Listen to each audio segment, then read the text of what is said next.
here is some American chestnut sprouts that sprouted off the roots of at least this, if not something before. This is the last generation. This is about how big they get before they die from the blight. Some of these reach fruiting age, flowering age, and can produce viable seeds if they happen to be near a different chestnut. But they don't live all that long. It's nothing compared to their former glory and lifespan.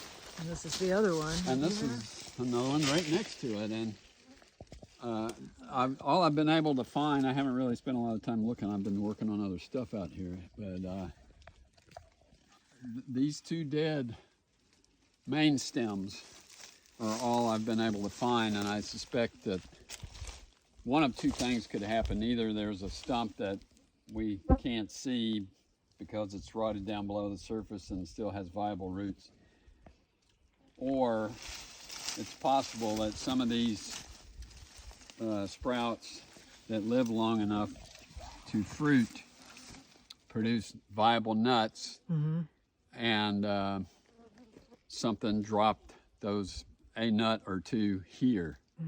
And that's the origin of these two. But if that's the case, it might only be like second generation of sprout coming out of here. But yeah, I'm just trying to, like, the land. I mean, there's like there's a little bit of a hill right here. yeah, I mean, It's possible this. we could dig roots. down 6 inches and hit a big old chestnut stump. Wouldn't surprise me. I found a number of old stumps, quite large, that I believe were chestnut stumps, and some of them had associated with them 2 or 3 generations of sprouts, only the most recent generation being alive, and the other ones were dead. I've got pictures buried somewhere. Yeah. So I mean, at some point, if we were curious enough, we could cut this dead one and count the rings to see how old that tree, how far it lived. Yeah, we could do that. Just out of curiosity, because It wouldn't be that hard to do. I presume that the rings would still show up. well, even on the one adjacent to it, it's looks a little smaller. and not quite so beat up. That one's still got the bark on it, which would give you the most accurate age of, for sure, between the two of them, I would think. Yeah. But this one, having lost a lot of its bark, we could have lost rings in there as well.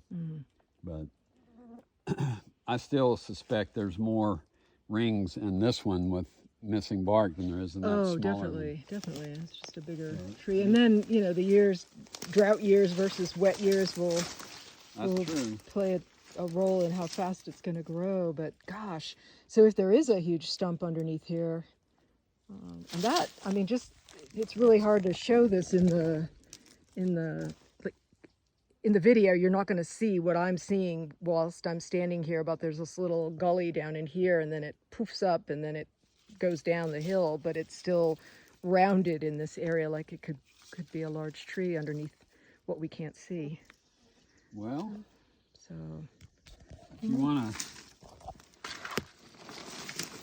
shut off the camera for a few minutes, I'll see if I can, something how hard this wood is, and we may come back with pictures. We All may right. not. Well, we may not. All right. Here we go now. So we can see rings. Take a picture of that. All right. I'll take a picture in addition to the video.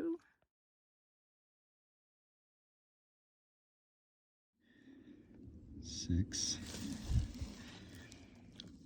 7, 8, and now let's see, 9, 10, 11, 12 are very close together. 11, 12, and I'm going to have to sand it. Yeah. but it's at least 12 years old. Wow.